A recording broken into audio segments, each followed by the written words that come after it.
Good morning. Today is Monday, February 22nd, 2021.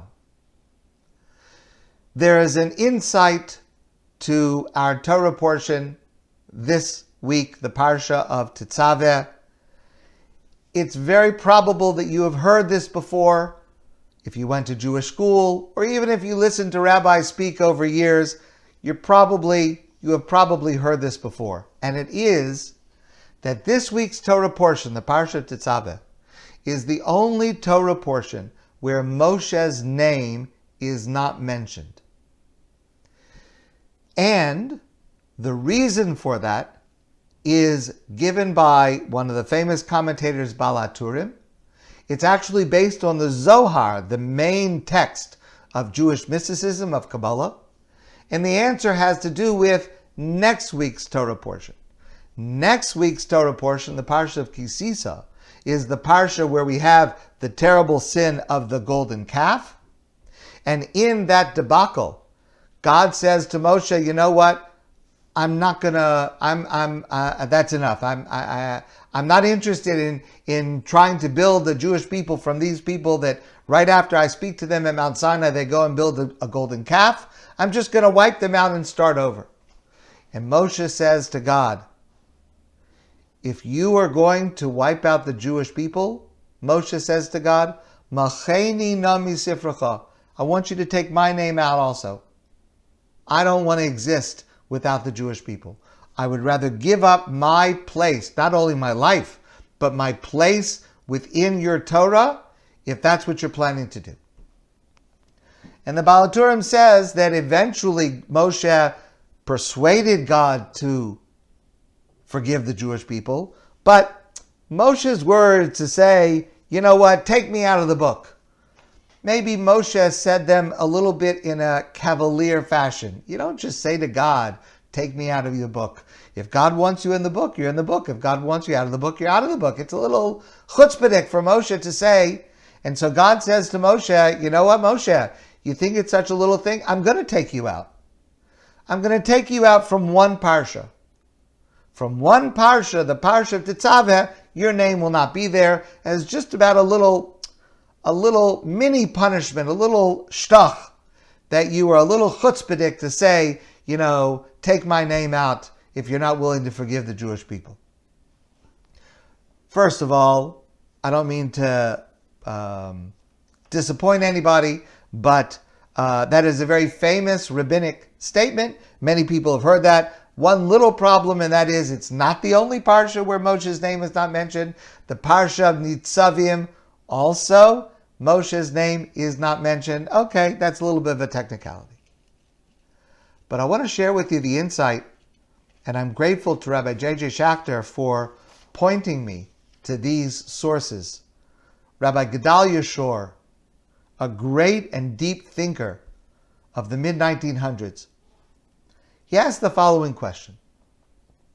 How is it possible that Moshe, going to bat for the Jewish people and willing to sacrifice himself if God will not forgive the Jewish people, how is it possible that there could be in any way some kind of criticism or punishment, even if it's so minor that his name is missing from one parsha? How is it possible? Moshe is willing literally to give his life and his name for the Jewish people. How is it possible for God to have a negative reaction to that? And so Rav Schorr has a completely different explanation.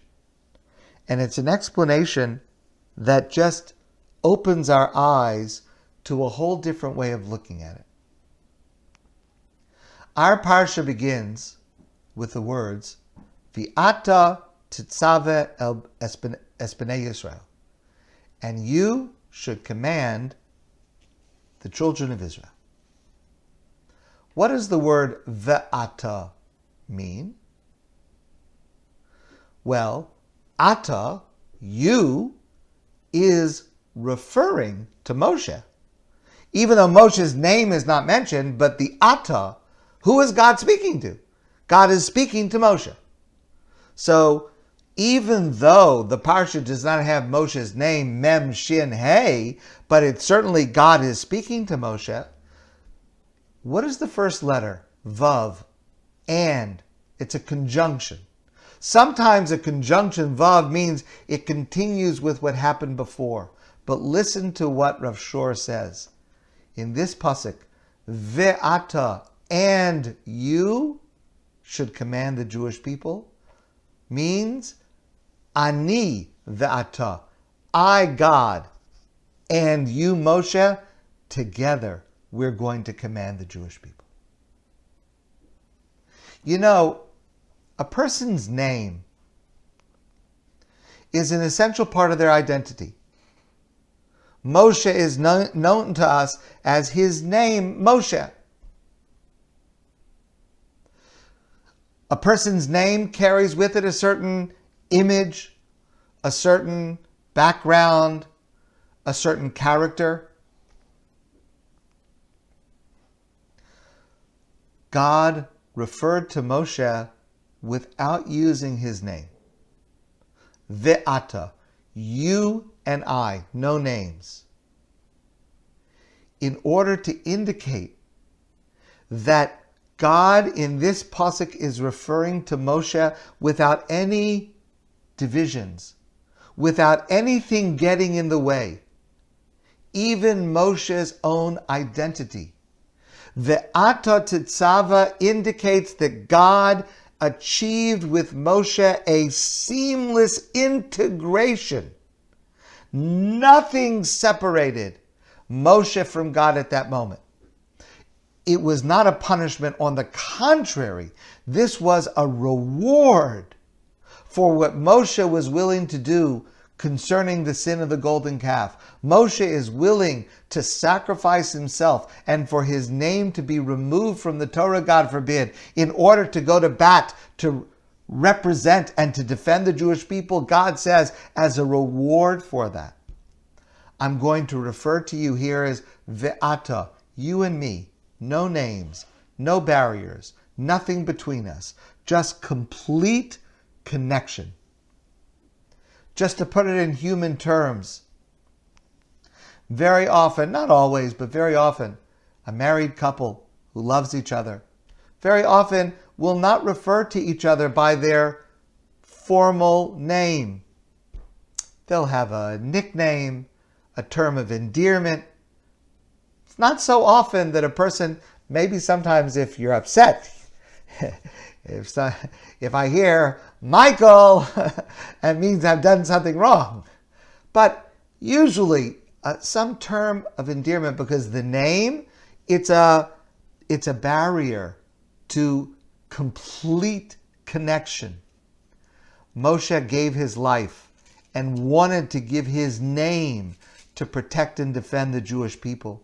And God remembers it and allows him to merit this moment, Vi'ata Tetzaveh, you and me, Moshe, we are one in bringing these laws to the Jewish people.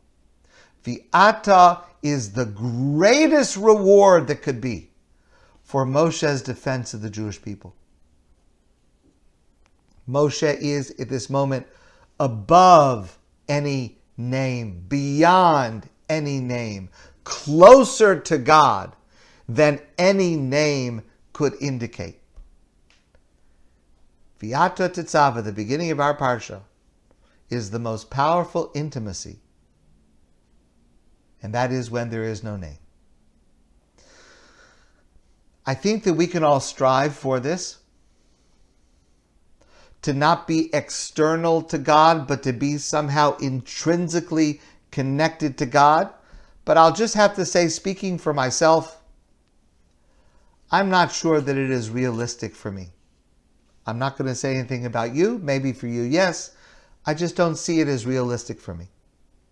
But what I can do, I can try to borrow this concept when I speak with others, or rather, when I listen with others.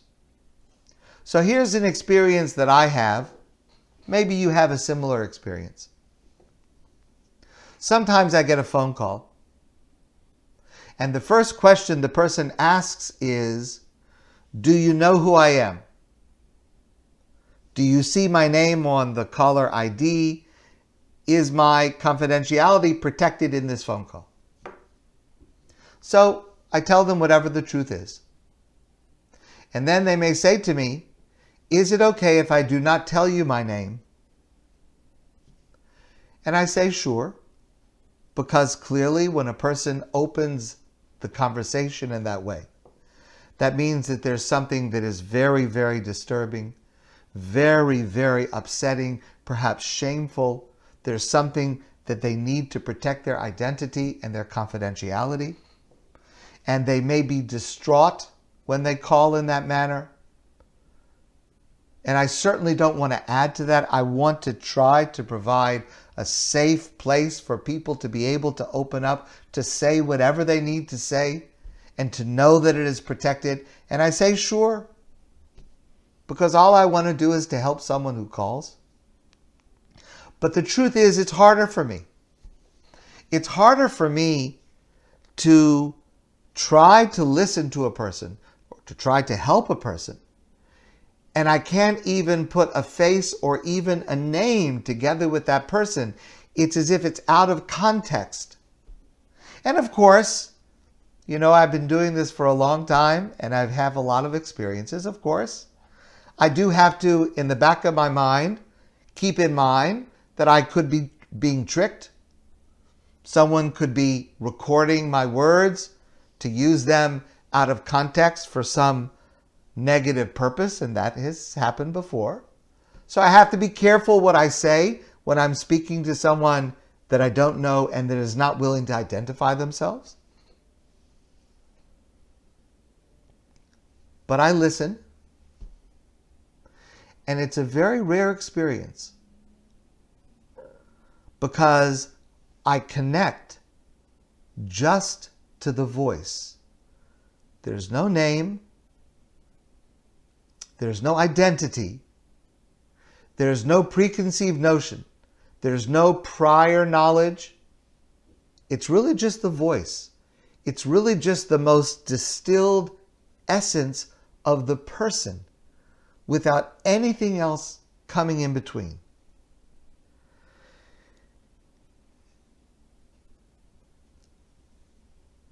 The job of the listener, one scholar once wrote, is to see the infinite in everyone. That's not always possible. But in this kind of a situation where I have no other connection than the voice that I'm hearing, than the essence of the person that I'm listening to, not even a name, not even an image, just the voice, just the person themselves.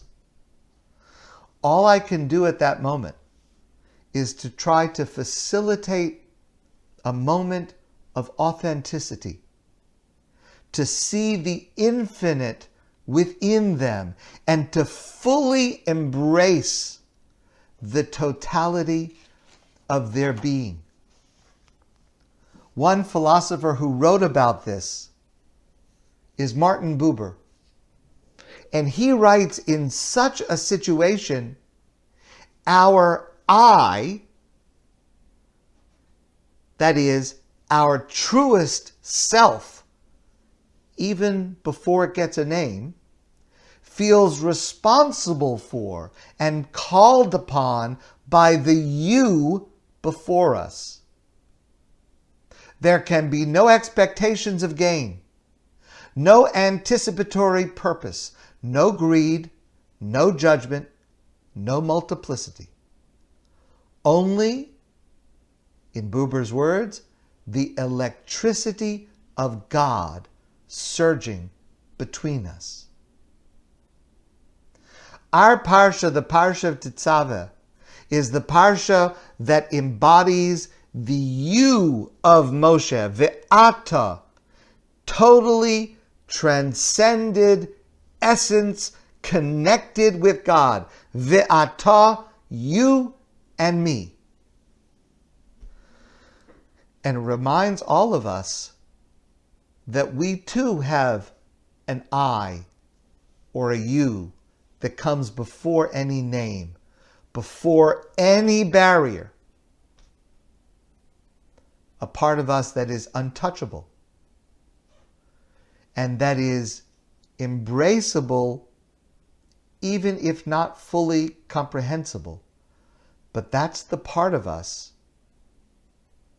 that God is always talking to. We should try to reach that with God.